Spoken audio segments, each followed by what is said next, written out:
Bem-vindo ao Ponto Legal, podcast do curso de Direito da Faculdade CDL. Eu me chamo Silvano Carvalho e vou estar aqui semanalmente com Débora Leão e Iraton Hans, trazendo sempre um especialista para conversar sobre direito. Sempre sob a supervisão das professoras Cíntia Menezes Maia, Juliana Vaz e da nossa queridíssima, topíssima Carla Michele, que está aqui, graças a Deus, para nos ajudar na bancada de hoje. Olá, Silvano, a todos que nos acompanham, as minhas saudações.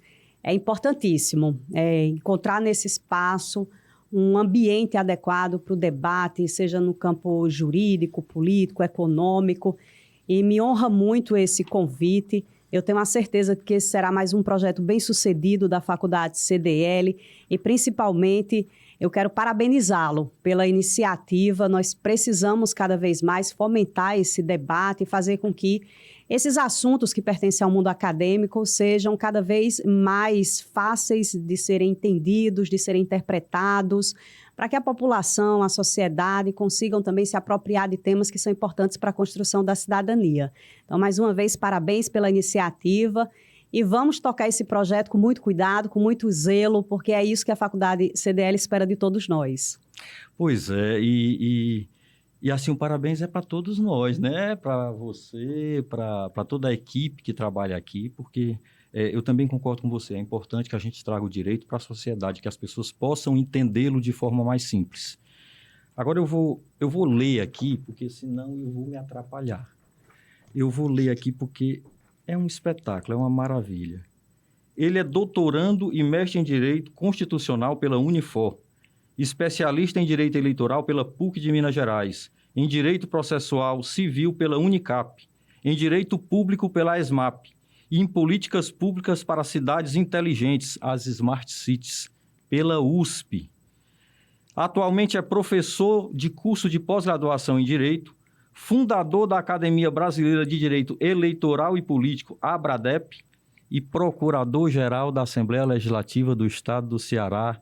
Nós temos a honra de receber aqui nos estúdios da Faculdade CDL o Dr. Rodrigo Martiniano Aires Lins. Dr. Rodrigo, muito obrigado por aceitar o convite e por dispor do seu tempo aqui, que eu sei que é raríssimo, para estar conosco nos ensinando. Eu que agradeço, Silvano, é uma alegria enorme poder estar participando do podcast aqui do curso de Direito da Faculdade CDL, sobretudo aqui na companhia da professora Carla Michele, uma querida amiga e profissional das mais competentes. A gente já teve a oportunidade de participar juntos de um seminário e pude ver na prática a consciência política e a qualidade acadêmica da professora. E parabenizo pelo projeto pioneiro e muito importante para que a gente possa, de fato, trazer esse público da graduação para dentro realmente de espaços onde a voz talvez chegue mais fácil, mais rápido, de forma mais acessível, e que as pessoas nesse formato novo de podcast acabam se estimulando mais a ouvir, a participar também depois, manda pergunta, participa de chat, enfim, gera questionamento, gera dúvida, estimula novos programas. Então, assim, esse formato é maravilhoso e parabenizo a faculdade pela essa oportunidade. E nós já contamos com o senhor para poder nos ajudar periodicamente, em outras vezes, para vir aqui, né? Exatamente, é uma satisfação muito grande, não quis antecipar, né, quem é o nosso convidado, mas é uma satisfação muito grande para a Faculdade CDL ter a sua inteligência aqui compartilhada conosco. Nós já tivemos a oportunidade de participar de um evento discutindo a questão das emendas parlamentares, que é um outro tema bastante espinhoso no Brasil, e hoje para discutir um assunto que está no nosso cotidiano. Eu acredito que nós nunca falamos tanto sobre liberdade de expressão. Então, Sim. Para nós, uma satisfação enorme contar com a sua inteligência para discutir esse tema tão importante para a sociedade brasileira. E eu vou começar aqui, doutor Rodrigo, lhe fazendo uma pergunta, porque assim, hoje o mundo digital, a internet, trouxe o pensamento, as palavras, as divagações das pessoas em todos os meios de comunicação, né? Em todas as redes sociais. E aí a gente fica pensando, liberdade de expressão. O senhor disse na sua palestra, que eu assisti lá em Direito, no encontro lá, O Expo Direito. na Expo Direito, isso, que a liberdade é um direito, a liberdade de expressão é um direito constitucional, mas não absoluto. Não é isso? E eu queria lhe perguntar aqui, começar lhe perguntando se a democracia está vivendo uma tensão digital. Excelente pergunta, Silvano. Eu acredito que sim. Não que a democracia esteve sempre tranquila, eu acho que a democracia é sempre um processo em construção. A democracia, se a gente for ver ao longo da história, ela não é uma coisa, por mais que se fale de Grécia Antiga, Atenas, mas naquele período a democracia viveu muito pouco tempo. E ela é um fenômeno mais contemporâneo e que está e sempre esteve sob constante conflito. Agora, quando a gente tem esse cenário da internet, no modo como está hoje, né, sobretudo com essas redes sociais, a gente tem, de fato, a amplificação de vozes que antes a gente não tinha. E com a mediação que é complexa, né, porque você tinha antes a possibilidade de participação. Quando a gente fala de participação, você pode já remeter também de novo a Atenas, a Ágora, a questão do povo tentar participar da coisa pública. Você evolui para um cenário onde você tem mais uma representação do que uma participação direta, e quando você tem as redes sociais, você fomenta uma participação mais direta, com pulverização de informações. Qual é o problema, na minha opinião, que gera o maior tensionamento digital? É porque hoje a gente tem os sensores da internet, que são as próprias plataformas. Então, a plataforma controla o que vai chegar, como vai chegar, quando vai chegar, e a gente não tem transparência nessa forma de controle dos dados. Então, tem um filósofo sul-coreano, que é radicado na Alemanha, que eu gosto muito, que é o Byung-Chul Han, um livrozinho muito bom, o Inforcracia, maravilhoso, um livrozinho curtinho para quem quiser ler, muito bom, vale a pena. Ele fala uma coisa muito simples. A gente mudou de uma esfera onde quem tinha poder de fato era quem tinha o controle econômico, né, os meios de produção, digamos assim. E hoje quem tem de fato um poder mais latente é quem tem o controle dos dados, né? E aí você tem várias expressões que estão chegando aí, a economia da atenção, o capitalismo da vigilância, que foi aí cunhado pela Shoshana Zuboff. Então é exatamente esse o problema. Então você tem hoje um poder concentrado em algumas poucas big techs em relação a dados. Os algoritmos permitem que as mensagens cheguem não de modo a informar, mas de modo a engajar. Então vale muito mais o engajamento do que a informação qualificada. Então isso forma bolhas. Principalmente o pessoal da doutrina está começando a falar sobre câmera de eco, que você fala e se escuta, né? Você está na rede social e a rede social vai lhe entregar o que você quer ouvir. Não é aquilo efetivamente que você precisa ouvir. E ela lucra com isso. O objetivo de qualquer empresa é lucrar, né? Só que quando você lucra em cima de informações que podem gerar uma distopia política, aí você tem um problema para a democracia. Então, na minha cabeça, né, a gente tem que ter muito cuidado com a rede social e ter essa consciência de que o que está chegando para a gente não é exatamente aquilo que a gente deve receber. E isso vai gerar, e a gente vai conversar ainda ao longo aqui do podcast, e a gente vai ver que, por exemplo, notícia falsa, ela é transmitida com 70% mais de velocidade do que uma notícia verdadeira, porque gera mais engajamento. E a gente aprende também lá, o Harari tem um dos livros dele, eu acho que é o Sapiens, que ele fala que a fofoca, né, faz parte da história humana e da evolução humana, né? Então a fofoca normalmente ela às vezes pode ser uma informação verdadeira, mas às vezes normalmente ela é descontextualizada, né? Uma verdade descontextualizada. E ela é transmitida rapidamente, né? Para tornar aqui o linguajar o mais fácil possível, né? Então, assim, quando você pensa em fake news, você pensa às vezes numa notícia totalmente falsa, mas não, às vezes é só uma notícia descontextualizada. E aí, nessa forma de descontextualização, palavrinha difícil, você acaba recebendo uma informação que não é a adequada. E aí vai, né? E vai puxando uma coisa, uma rede de arrasto, vai puxando outra, e aí você vai gerando, também tem pesquisas que indicam isso, você gera uma polarização mais extremada, a rede social tem gerado mais polarização, e essa polarização gera exatamente essa tensão na democracia que você falou. Doutor Rodrigo, nesse cenário, o que nós temos do ponto de vista legal, por exemplo, o Marco Civil da Internet, isso é suficiente para que nós tenhamos realmente mecanismos para tratar adequadamente esse problema, para evitar, por exemplo, que pessoas, instituições tenham as suas imagens maculadas ou até crimes sejam cometidos em processos eleitorais ou no nosso cotidiano, assim, o que nós temos do ponto de vista legal é suficiente para tratar essas questões? Olha, o que a gente tem hoje, basicamente, no Marco Civil na Internet, eu estava engano no artigo 19, é essa questão da retirada do conteúdo após provocação judicial, né? Após uma determinação judicial.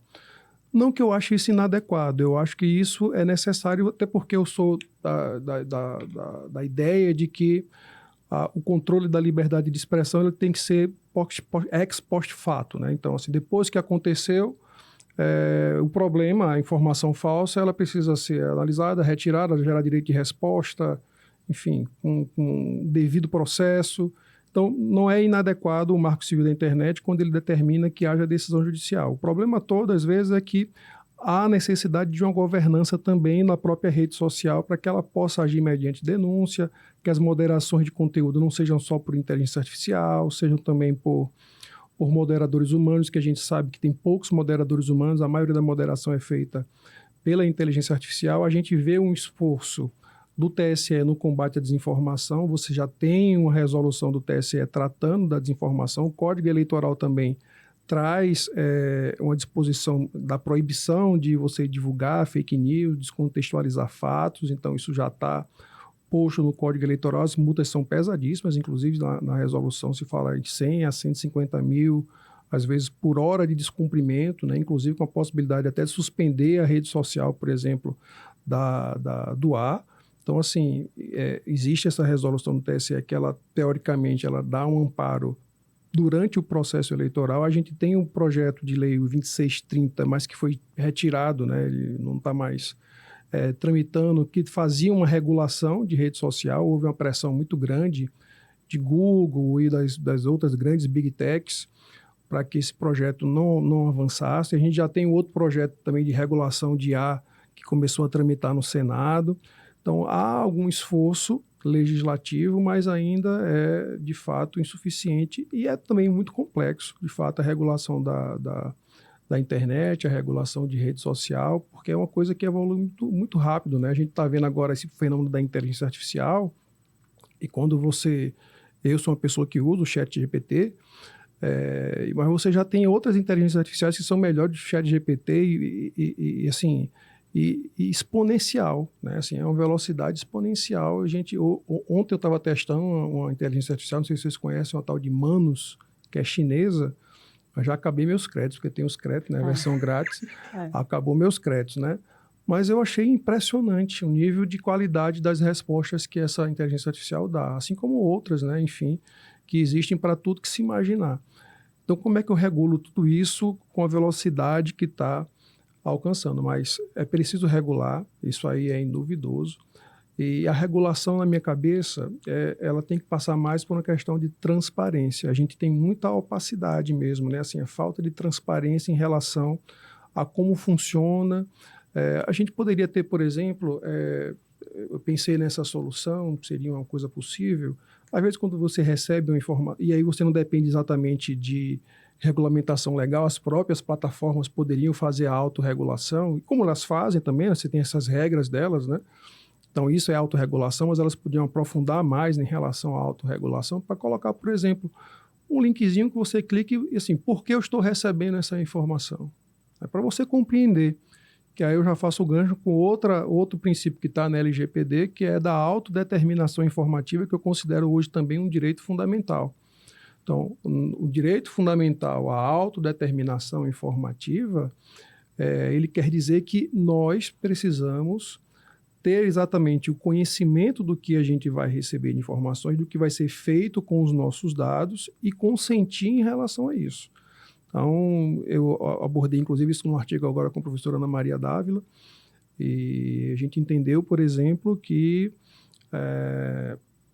o microtarget que acontece no processo eleitoral, ele precisava ter uma autorização específica do usuário para que ele pudesse ser realizado. Porque quando você vai nas regras do Instagram, do Facebook, etc., você vê lá as regras e você autoriza que o Instagram, o Facebook, etc., lhe entregue aquele conteúdo segmentado. Microtarget, eu abri falando uma palavra difícil aqui, o microtarget nada mais é do que uma propaganda específica direcionada para um segmento de pessoas, né? Então, assim, quando você vai ali, vamos dar um exemplo aqui que não está na rede social, você vai para do lado de um campinho de futebol de lama, e você vai ali, o candidato a vereador diz, olha, eu vou transformar isso aqui numa areninha.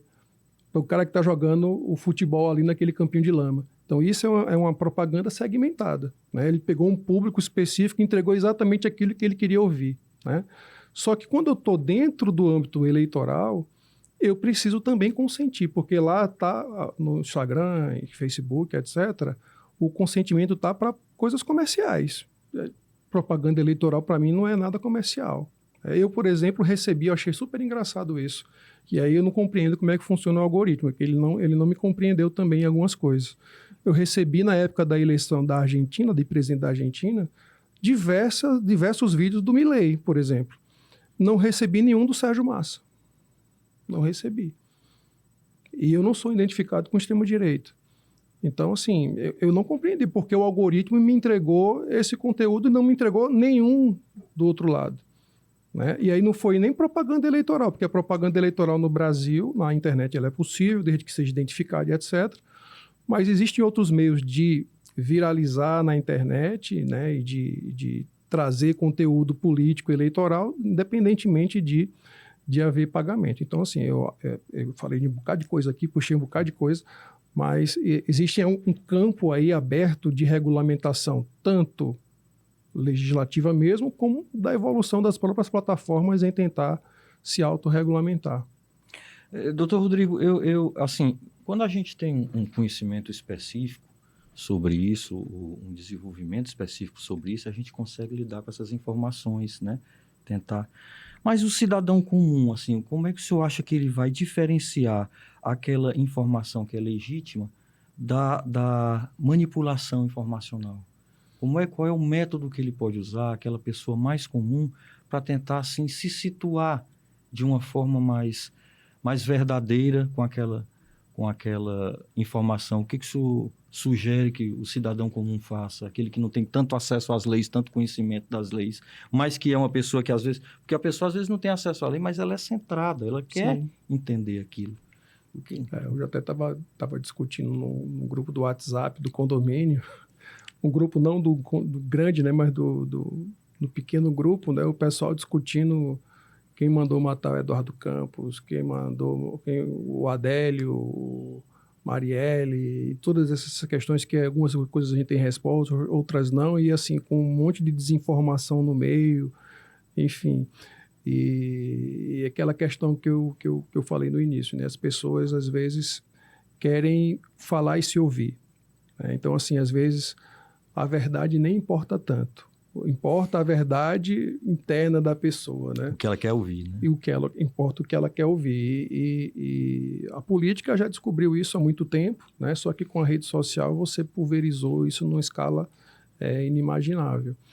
Agora, o que precisa Silvano, é transparência, né? Assim, a maior demanda que a gente tem é a transparência, porque na hora que eu não sei se vocês lembram na época da Covid, mas de vez em quando nas mensagens lá, nos posts de Instagram e etc., aparecia uma lupinha para a gente checar, né? Então, assim, isso aconteceu também em uma das eleições, eu não lembro agora qual foi o ano das eleições, mas você tinha, também, ainda há, mas assim, mas hoje está bem tímido, na minha cabeça eu não vejo mais essa lupa no Instagram, por exemplo, mas havia um esforço de checagem de fato, né? O fact-checking.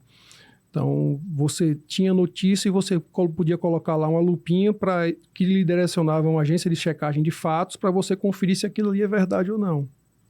Isso é um meio de dar transparência também, né? Olha, tem essa informação aqui, eu estou permitindo que você cheque se ela é verdadeira ou não. É claro que não é um processo fácil, é um processo complexo. Mas é preciso avançar a esse nível, como aconteceu na Covid, porque na época da Covid se teve muita desinformação, inclusive sobre vacina.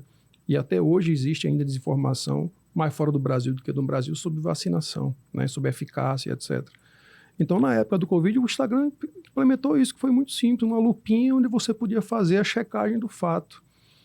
E o Instagram tem também uma certa regulação sobre alguns conteúdos que não podem estar na rede e ele tenta tirar isso automaticamente. Só que essa checagem dele, que a gente chama de moderação de conteúdo, ela é muito falha também, né? Ela falha bastante. E vou dar até um exemplo para vocês aqui, não é só o Instagram, estou falando do Instagram, mas o YouTube também, o Google, de modo geral, erra muito.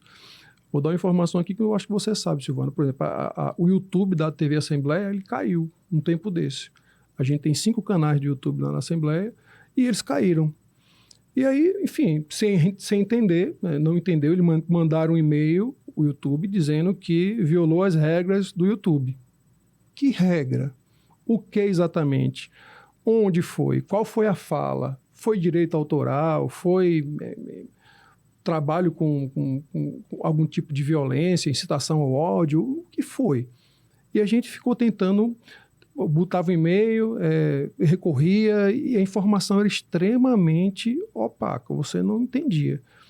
Depois a gente conseguiu um acesso a uma pessoa mesmo, um ser humano, que trabalha no YouTube mesmo, a gente conseguiu lá acessar essa pessoa, e foi aí que a gente começou, mas veja, a gente teve que conseguir acessar uma pessoa que trabalha no YouTube, que está totalmente fora de cogitação em relação às pessoas normais, você não vai chegar com... A gente conseguiu, porque a gente conseguiu como órgão, enfim, instituição, a gente conseguiu falar com o responsável do YouTube do setor público. E que o cidadão comum não vai conseguir. Acessa, não consegue, né? E aí a gente recebeu a informação, aí foi evoluindo, né? E preenche formulário, etc., e a gente descobriu que foi alguma coisa relacionada à criptomoeda. Eu disse, como? Foi criptomoeda, golpe de criptomoeda e tal. A gente não tem nada disso na Assembleia, nada disso. Eu até pensei, será que tem um programa esportivo? Será que o pessoal falou de aposta e foi isso? Aí eu fui checar e não teve nenhum programa que falou sobre aposta. Então veio essa informação de que foi isso, né? A gente foi retomando os canais aos poucos, mas até hoje a gente não sabe exatamente, e é porque a gente acessou a pessoa responsável do YouTube do setor público. E até agora a gente não sabe qual foi o vídeo, qual foi a informação, qual foi o dado que gerou essa ação do YouTube de tirar 5 canais lotados de seguidores do ar, assim, de um dia para a noite. Entendeu? Então, assim, é preciso ter transparência. E aí, transparência gera conhecimento, começar a gerar qualidade da informação, gera também auditabilidade para que a gente possa tentar compreender e melhorar os sistemas de integridade, entende? Doutor Rodrigo, eu vou fazer um desafio agora, porque eu vou fazer uma pergunta que compõe aí várias indagações acerca do que seja essa tal de liberdade de expressão. A gente fala muito, usa muito esse termo, mas eu queria que o senhor situasse assim, a nossa audiência em relação a quando surge esse debate, como esse debate se insere no direito brasileiro e quais são os limites dessa liberdade de expressão. Essa é a pergunta do milhão, né? Olha, liberdade de expressão, é preciso também que a gente entenda que é um fenômeno também cultural de cada país. Cada país vai ter o que se tolera e o que não se tolera, né? A liberdade de expressão dos Estados Unidos é diferente da liberdade de expressão na China. Você pode entender, às vezes, que um chinês tem liberdade de expressão ao modo chinês, ao modo oriental. E aí, no Brasil, a gente tem uma compreensão de liberdade que às vezes não é a mesma liberdade lá que o John Stuart Mill colocou lá no século XVII. Então, assim, é preciso compreender que cada país tem a sua cultura, as suas origens, as suas tradições e também o seu nível de possibilidade de defesas institucionais. Eu, particularmente, entendo, eu sou filiado mais à teoria liberal do próprio John Stuart Mill, que não pode haver censura prévia em qualquer hipótese. A nossa Constituição Federal, ela nos protege em relação a isso totalmente. Então, a nossa Constituição Federal tem uma ampla proteção em relação à liberdade de expressão, isso é induvidoso. Então, a liberdade de expressão é um direito fundamental do ser humano contra o próprio Estado.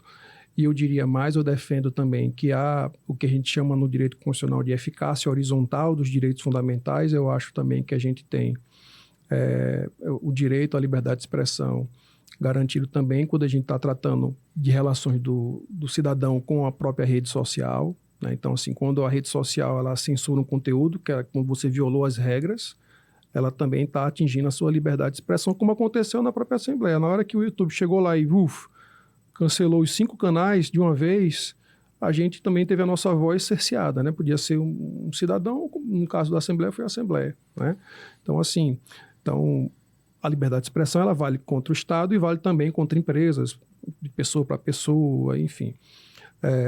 Agora, qual o limite da liberdade de expressão é a grande dificuldade. Eu penso que, por exemplo, a gente tem o inquérito 4781, eu tenho um artigo escrito também sobre isso, o inquérito 4781 tramita no Supremo Tribunal Federal, é um inquérito chamado Inquérito do Fim do Mundo, o inquérito das fake news, e nesse inquérito você tem decisões no sentido de bloquear totalmente perfis, certo?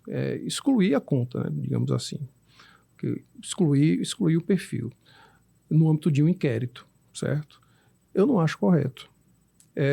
Eu penso que quando a gente fala de garantismo, e eu sou adepto do garantismo, de Ferraioli, enfim, que é uma coisa relativamente simples, que é você garantir o direito fundamental das pessoas, não tem nada muito especial, é especial, obviamente, mas assim, não tem nada muito de difícil entendimento para as pessoas que estão nos escutando, basicamente, a teoria garantista é óbvio, é garantir o direito fundamental das pessoas, basicamente é isso. Então, nesse inquérito 4781, você teve decisões de suspensão do perfil sine die, né, sem data para retomada. Quando você suspende o perfil, eu também tenho tido esse entendimento de que a rede social hoje em dia ela é praticamente uma expressão da nossa personalidade civil, né? Então a gente tem o nosso nome lá na internet, tem o nosso perfil e etc. E aquilo ali expressa, às vezes não verdadeiramente, mas expressa algum perfil nosso de personalidade. E quando você suspende isso abruptamente porque você quer calar a pessoa, para mim está violando a liberdade de expressão. Então, na minha cabeça, e eu vou defender isso, um dos artigos não foi publicado ainda, é que, olha, essa decisão foi equivocada e eu precisaria ter o quê? Mecanismos outros para não chegar a esse ponto. Está havendo discurso de ódio, está havendo ameaça à democracia, está havendo ameaça às instituições, certo? Eu vou retirar aquela publicação. Eu vou dar direito de resposta.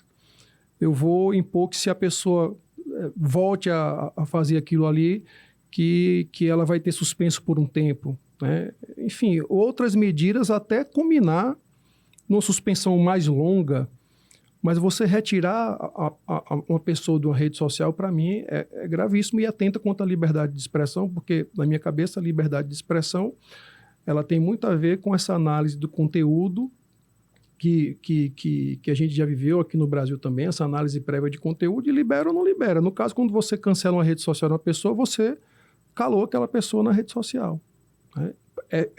Definitivamente.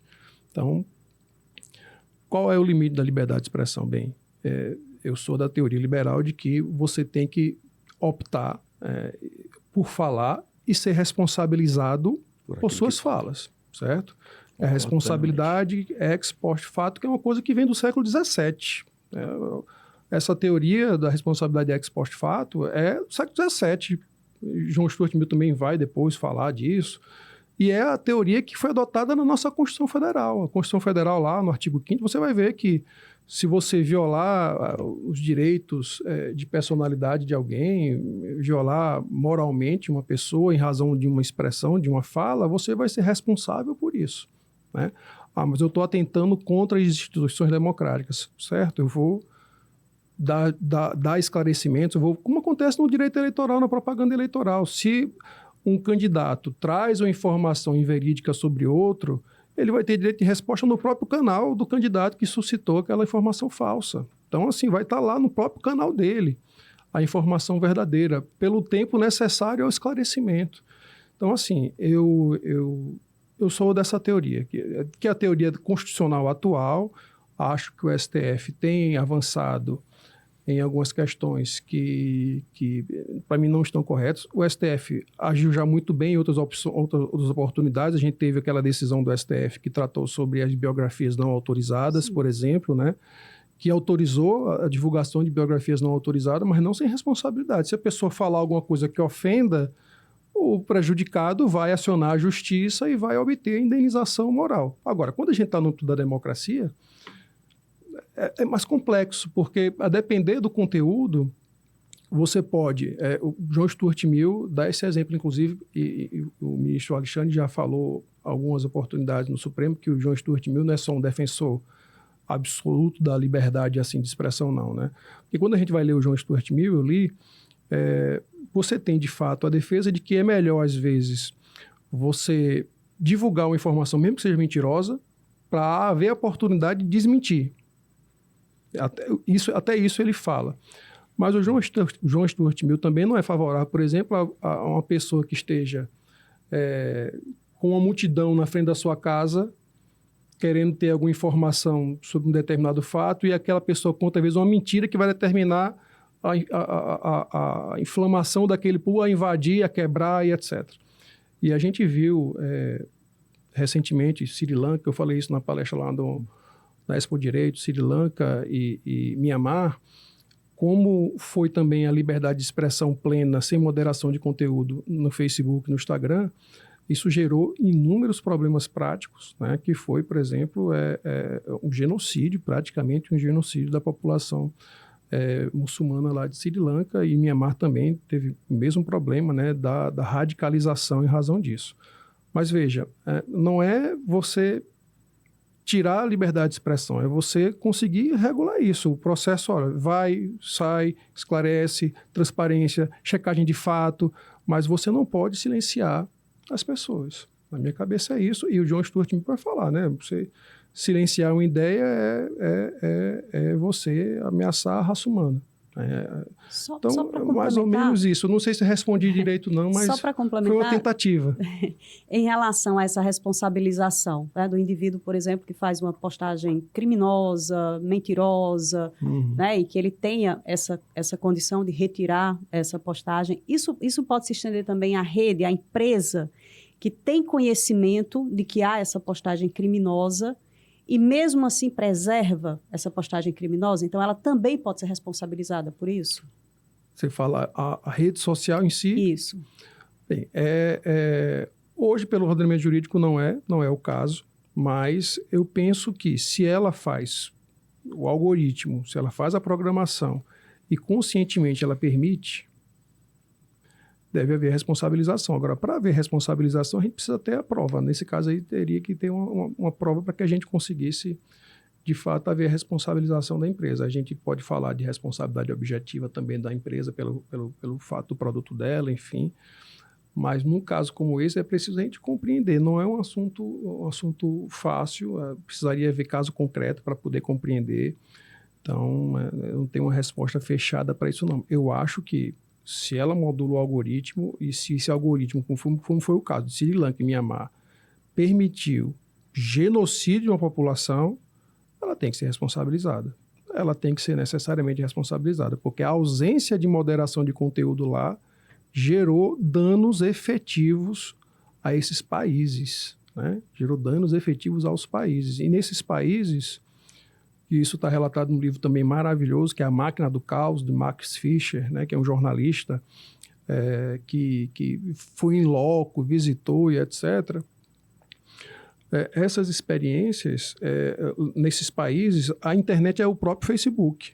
Né? Assim, as pessoas acessam a internet pelo Facebook, porque é muito pobre, e você sabe que nas operadoras, às vezes, você tem um plano cartão de controle ali, aquele R$20, etc., que permite você acessar a internet, a rede social. Então, às vezes, a internet daquela pessoa humilde é só o Facebook, é só o WhatsApp.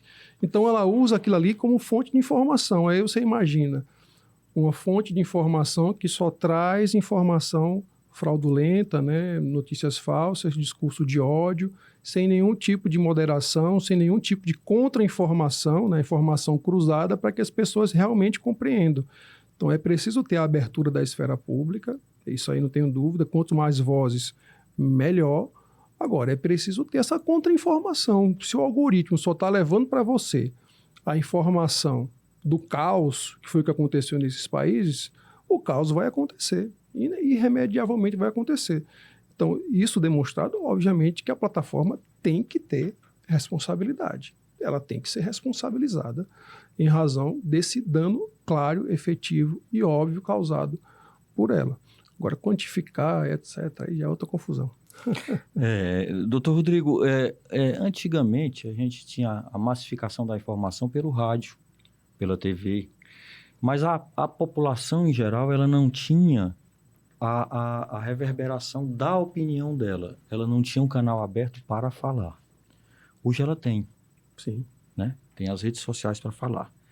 Só que aí é assim, como o senhor disse há pouco tempo, a pessoa precisa ser responsabilizada por aquilo que diz.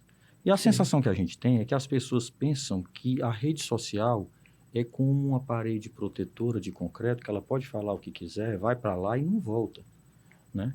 E o senhor foi muito feliz quando disse que a pessoa precisa ser responsabilizada. Se eu estou aqui no meio da rua, pego uma discussão, falo com você, brigo, diga alguma coisa, você me leva, abre um processo, eu sou responsabilizado por aquilo que eu disse.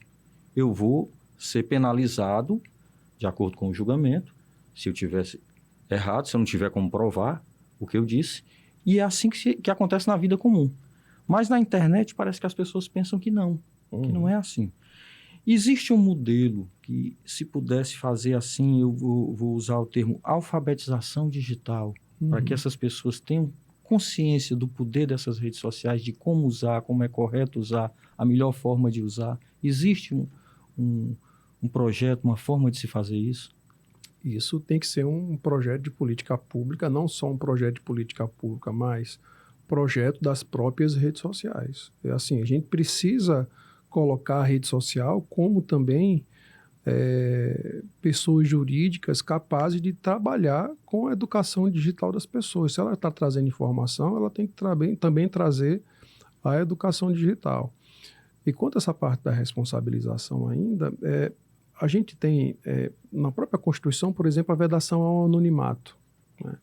Então, no âmbito das eleições, por exemplo, eu não acho correto aqueles time fulano, time beltrano e tal, porque não identifica a pessoa, né? Então, assim, é preciso que a gente facilmente, para que a gente responsabilize, a gente consiga identificar quem é o dono do perfil, né? E se a pessoa é dona do perfil e tem consciência de que pelo aquilo que ela falar, ela pode ser responsabilizada, obviamente, a gente tem que ter temperamentos em relação a isso. Por quê? Porque, no final das contas, a gente não quer que as pessoas deixem de falar, mas a gente quer também que o absurdo seja punido, né? Então, a gente tem que punir o excesso de direito, né? E isso está no Código Civil, né? No artigo 187 do Código Civil, você tem direito, mas mesmo quando você tem o direito, por exemplo, que é o direito à liberdade de expressão, quando você abusa desse direito, mesmo tendo o direito, o abuso do direito gera a responsabilização. Então, assim, é preciso identificar as pessoas, é preciso saber que elas podem ser responsabilizadas. Obviamente que, a depender do contexto, você pode ter críticas muito duras, por exemplo, a autoridades públicas, né? Elas estão lá para poderem, inclusive, sofrer esse processo de análise pública sobre suas condutas e seu perfil. Agora, quando a gente está falando de pessoa comum, e eu uso, e isso acontece em grupo de condomínio e na rede social, é muito comum. Você tem, inclusive, tem pessoas na rede social, eu já percebi isso, e eu era um besta também. Porque tem pessoas que é o hater profissional, que o cara posta um absurdo, uma coisa absurda, e você vai lá comentar o absurdo que aquela pessoa falou. E aí você vai lá e obviamente eu não xingava, nem excedia de direito de liberdade de expressão. Mas eu era duro, olha, o que você está falando é um absurdo, assim, assim, assim, assado. E aquela pessoa estava achando era ótimo, porque quanto mais gente comentasse, mais engajamento tem e mais aquilo reverbera, né? Então, assim, até isso, existem as pessoas que querem ser criticadas porque isso vai gerar engajamento, isso vai gerar dinheiro para elas. Então, assim, é a questão da monetização dos canais e etc. Então, até isso tem. Então, essa pessoa que está fazendo isso, ela também precisa ser responsabilizada a depender do que ela estiver falando. Agora, sim,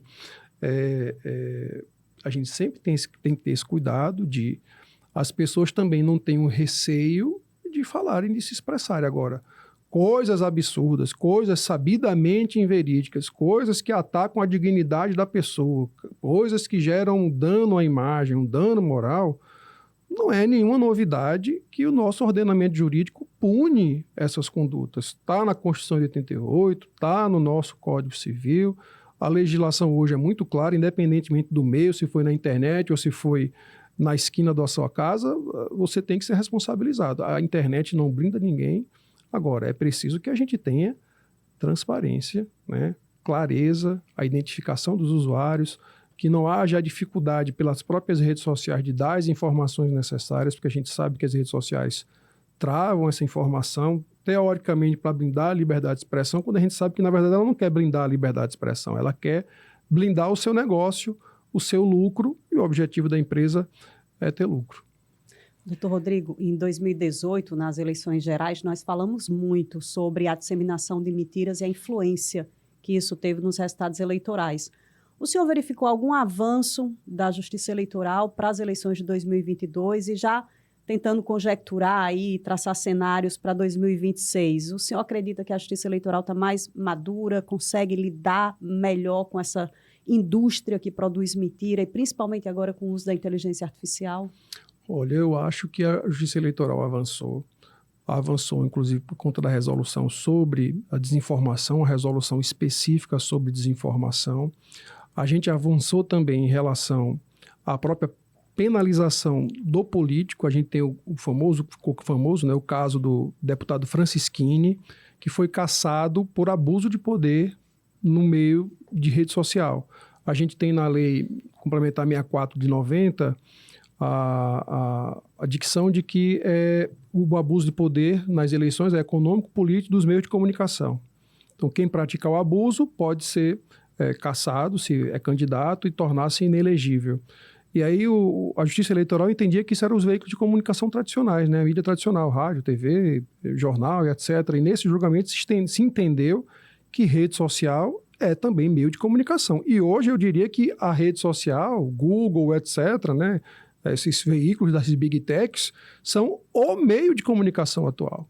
Né? Então, assim, talvez hoje mais de 50% de que chega de comunicação vai de rede social, né? A televisão perde muita audiência, a rádio ainda tem muita audiência, mas perde muito também. Então, as pessoas hoje passam, eu não tenho dúvida disso, né? As pessoas passam muito mais tempo numa rede social hoje em dia do que na frente da TV ou escutando rádio. Então, as pessoas se informam pelas redes sociais. Então, a rede social é meio de comunicação.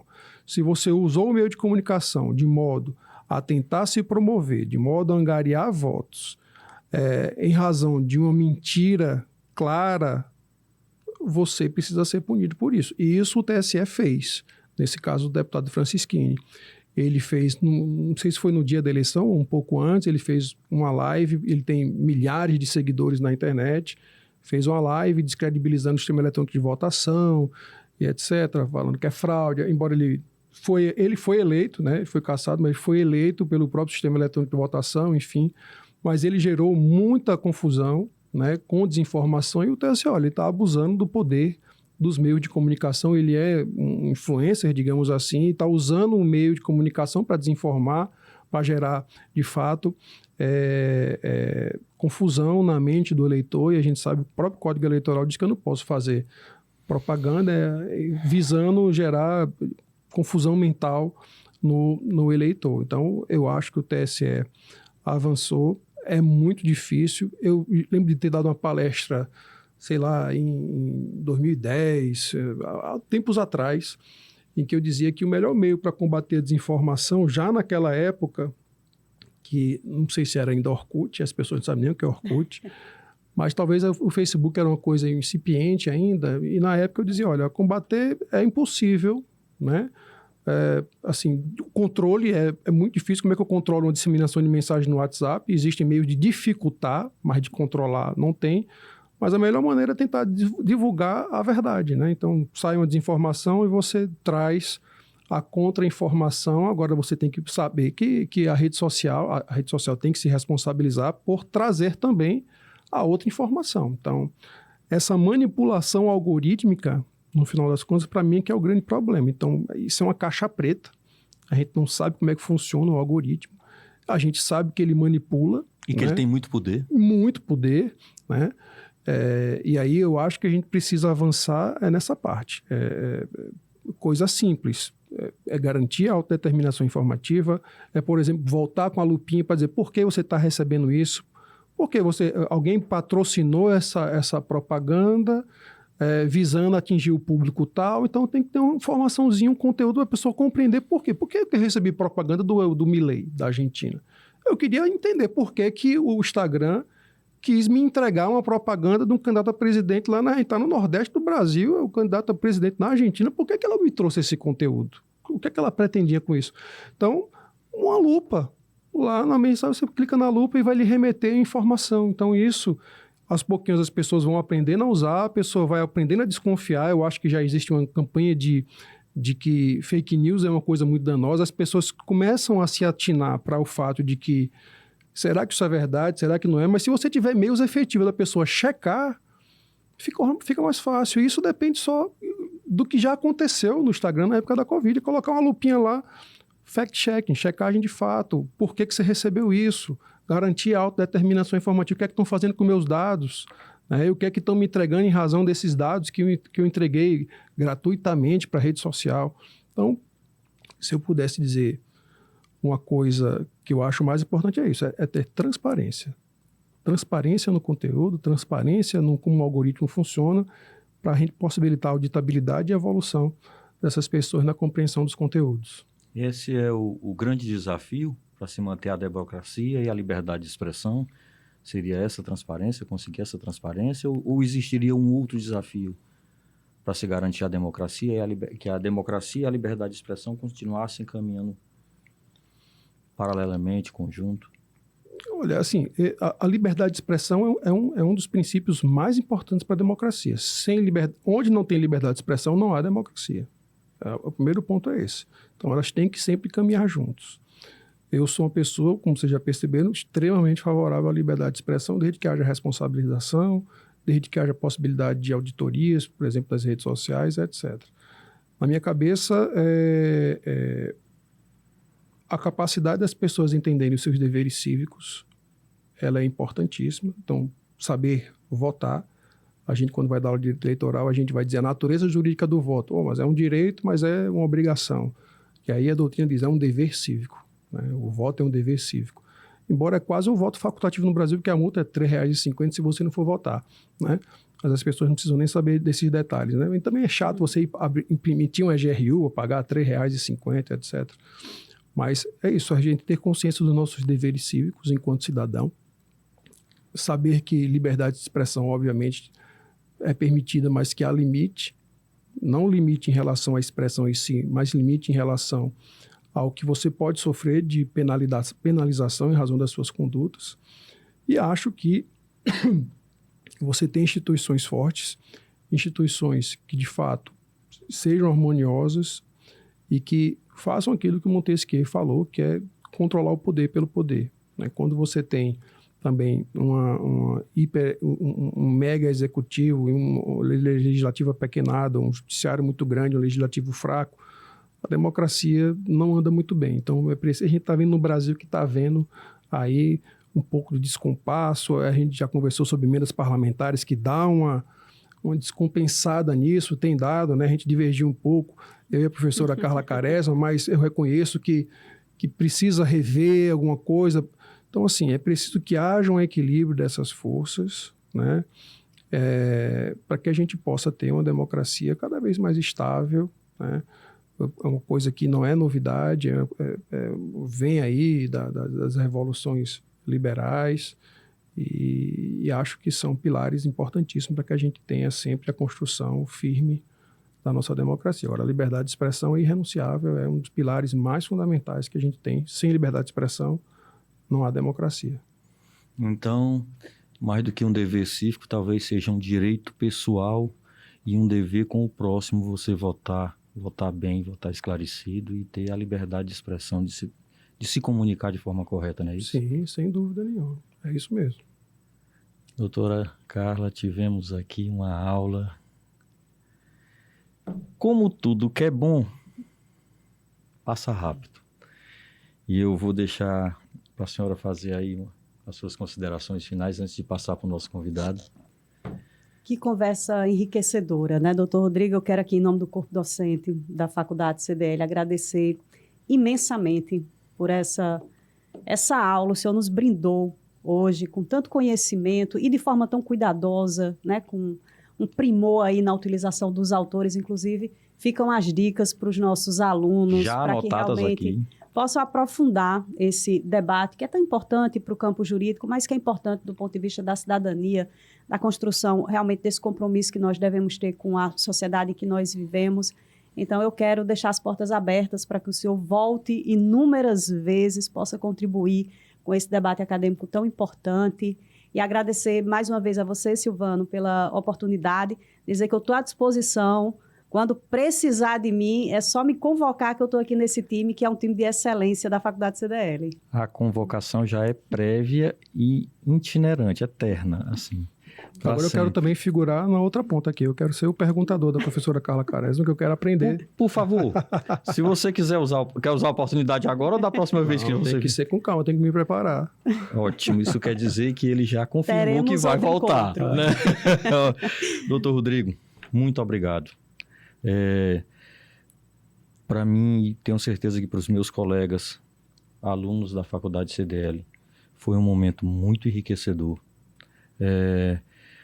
Nós temos muito a agradecer e queremos muito a sua companhia aqui para nos ensinar cada vez mais com essa paciência, essa calma, essa sabedoria que assim exala com a tranquilidade que nós precisamos para entender e para perceber o quanto nossa ciência pode ser importante para o desenvolvimento da nossa vida, do nosso país, né? Sim. E para os pilares da democracia e da liberdade de expressão.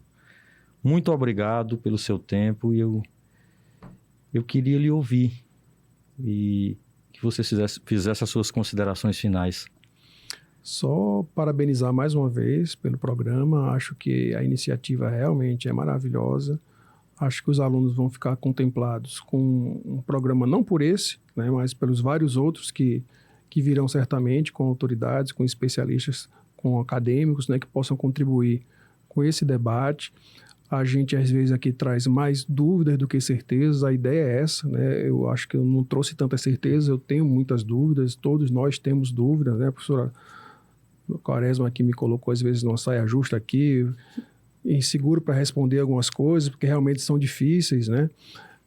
E assim é com a ciência, né? A ciência é essa inquietude, né? Essa tese, antítese, para a gente continuar tentando evoluir do ponto de vista da ciência e também como pessoas, né? A gente aqui fez um programa onde a gente esclareceu coisas que estão no nosso cotidiano, que estão dentro da nossa vida, que não é nada distante da nossa realidade pessoal e que são muito importantes para que a gente possa, de fato, como a professora Quaresma colocou, né, exercer melhor a nossa cidadania e como você colocou também, que a gente tenha, né, garantido esse pilar da democracia, que a gente possa continuar seguindo nesses passos firmes, né, que o Brasil tem trilhado nessa construção e que a gente está vendo que, de fato, tem se consolidado por tudo que a gente passou, inclusive recentemente, que a gente está conseguindo manter, né, o nosso país dentro desse trilho da democracia, e é o que a gente espera que as pessoas compreendam os momentos históricos e aprendam e evoluam e cada vez mais, com mais conhecimento, possam participar mais e ter consciência cívica, né, consciência política, para que a gente possa continuar tendo um país onde a gente se orgulhe, né, um país onde a gente possa, de fato, conviver com as nossas alegrias e com nossas tristezas, mas com a consciência política de que a gente está trilhando o caminho que a gente mesmo escolheu.